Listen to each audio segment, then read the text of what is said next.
first and foremost is we're going to help them with that as far as where they don't expose themselves, because the payroll liability is a huge piece, and not having that right can be very, very costly in any state. Some states much more than others.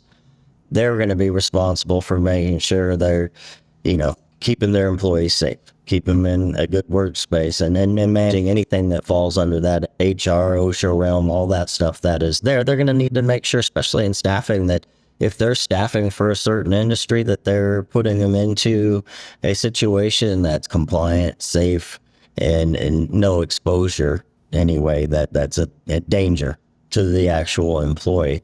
And that's a big piece. And that's a big piece with staffing companies, as they vet clients that they do want to bring on, and they don't put their employees into a situation that is, going to cost them down the road. And that's another part of the partnership too, is when a client comes on to us, we underwrite that client for them, and I say that as, okay, what is the industry? Well, if they're not an expert in, let's say food manufacturing. So they're not an expert in food manufacturing. I guarantee you that we've done it or already have it.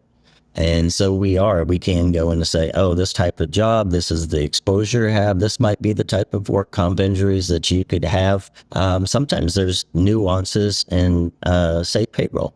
So the transportation payroll is all the way across the board. There's situations where drivers get paid by the mile, by the load, hourly, or salary. So there's a lot of differences in that type of payroll. But even in just straight staffing, not even transportation staffing, you're having some companies that they need some still paper check, believe it or not. And it's understandable. There's still paper checks out there, which we can do.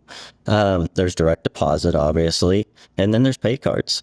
These are all things that it depends on their demographic, their employees, what they want. Some people just don't want to do a bank account. They don't want it. They want that paper check in hand, or they want a pay card because it's easier for them. And that's all stuff that we can provide.